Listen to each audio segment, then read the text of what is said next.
Hello, my name is Carla Guzman, and today I will be doing a presentation of how law enforcement has changed over time. Law enforcement in the past was riddled with corruption and a lack of professionalism. The public could not trust the past police because there was a lot of corruption and a lack of guidance and rules.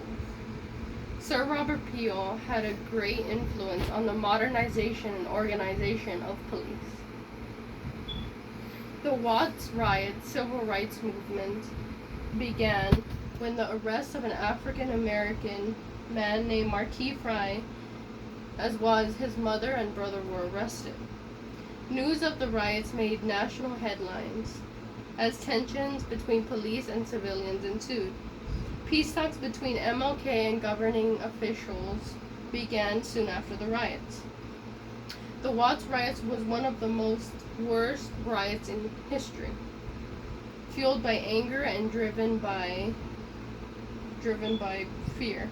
African Americans wanted to be treated fairly, but they were not. The riots lasted a total of 6 days and ended the lives of 34 people and injuring 1,000. The Watts riots aftermath. The aftermath of the riots left South Central, the part of Los Angeles, in shambles, which it has never fully recovered from.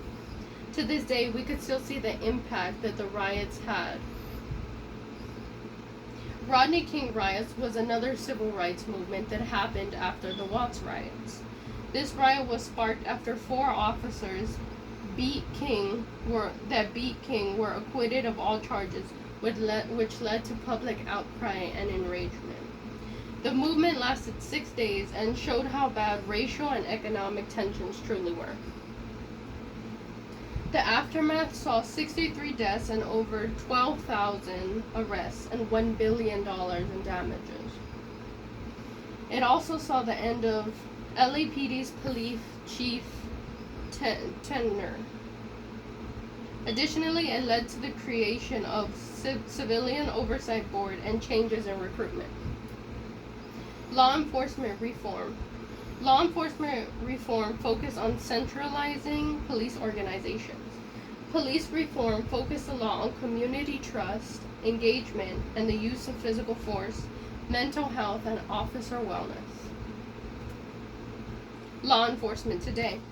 Today, law enforcement has become significantly more diverse, especially when it comes to hiring and recruitment. In being more diverse, law enforcement is more active in their communities, understanding the people's needs, and so on. Positive changes in law enforcement. Police are more involved in the community. Police departments are more diverse in terms of recruitment and hiring. Another positive change is that there has been the creation of programs to educate the community about law enforcement. Law enforcement has become more transparent, and taking accountability for misconduct is on the rise, as well as enacting new policies to improve future law enforcement. And that is my presentation on how law enforcement has changed today. Thank you.